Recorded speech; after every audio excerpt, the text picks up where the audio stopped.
then try and work out ways of getting out of it afterwards. I'm never quite doing that. And so I've, innocently gone in and just tried to do operetta, acting on a huge stage, 2,500 people, and Shakespeare playing with Ian McKellen, King Lear, and all that kind of stuff.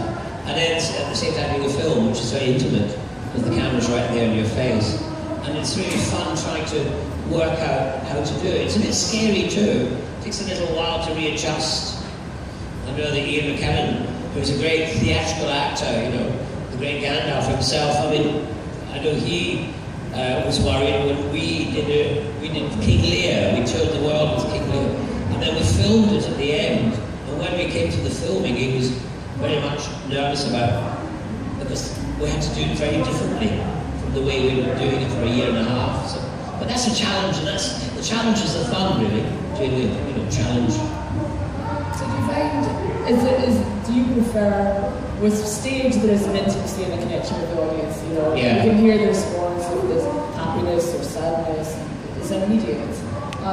Whereas with film, you might not know until the cutting room floor aspect of how it's turned out. But at any points can you sense in the middle of a take, it's like, yeah, that's going to have a good response, or that's going to be very powerful?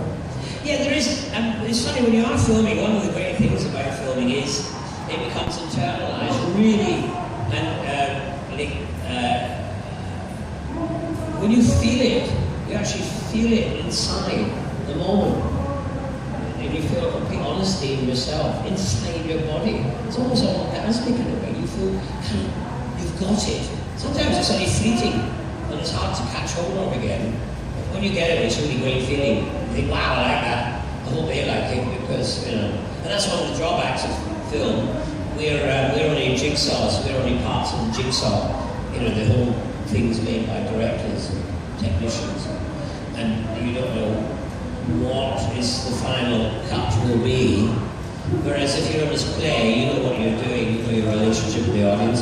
And I worked with some great directors, and one of them, Joe Wood, said once that when you're on that stage, you're all gods.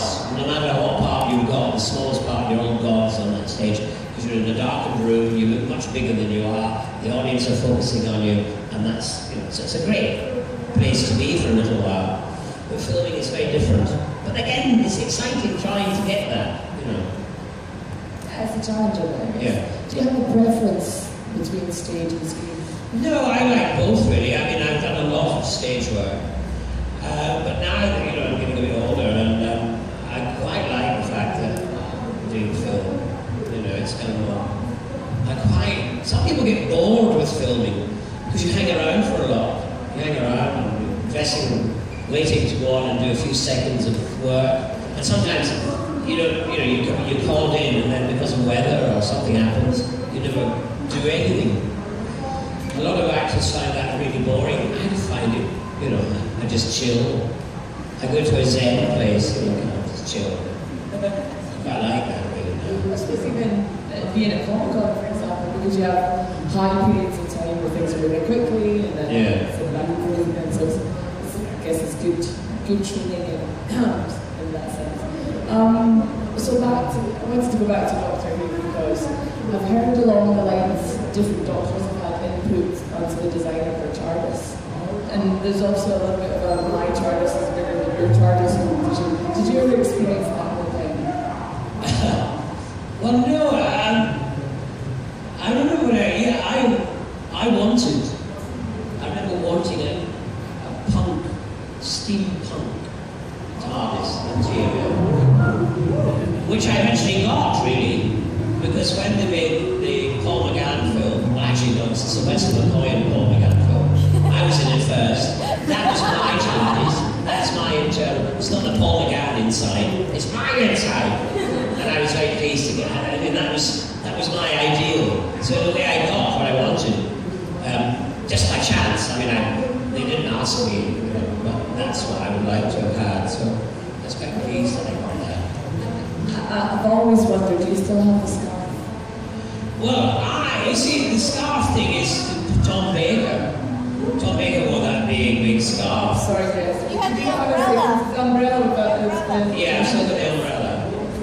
I've still got that really. That was my idea because when I took over from Colin Baker, the scene that he, damaged it and changed it to me, he gave an umbrella. But it was a golf umbrella, a big one. I remember thinking, so I had that in my very first episode, an umbrella, and I thought, I'd like to keep that as a prop. Only I'd like to make it the way I wanted. So I designed that umbrella with the question mark. But I did have a scarf, a small scarf, but that was in, kind of respect for the big scarf. Because everybody said, oh, Doctor Who, the scarf. And so I wore a scarf. And the first time, there are some photographs around with me in the costume, and it's a tartan scarf. Then the producer suddenly said, no, we don't want you to be known as that Scottish, we don't want to make it so obvious. So we'll change it. And he said, there's some scarves there, choose one. So I looked at the one, and I looked at the one I got, which was a paisley scarf. But of course the producer didn't realise that paisley was in Scotland. So I got my Scottish scarf. And it was a much more subtle Scottish scarf. A nice touch. So, I want to start with you, partly because I'm losing my voice, I want to start bringing in questions from the audience, ladies and gentlemen. We are a roving mic supposed to, right? We've got a lady in the front. Okay, it's a roving mic. Shall I go down and roll with the mic? You don't have to, you know. No, I'll do that. Any more light? Put up some more light. Let's see. What do you want to ask? Hi. Over the years, the different doctors regenerated for different reasons. Most of them were for saving their companions or the world or being forced to. You, on the other hand, didn't get that opportunity. If you could choose a reason for why you had to regenerate, what would it have been? But I regenerated into that ugly little man from Liverpool. What's his name? Paul McGann. He's a whore, Yeah, but you got shot in an alley in a horrible American movie. And it was like, compared to all the other doctors, there wasn't that real shining. And I guess you more died from the person who was your companion for that one episode. So if you could have chosen a different way, like... Well, I would have chosen not to go. That's my different way. Anyone else? Yes. Over here.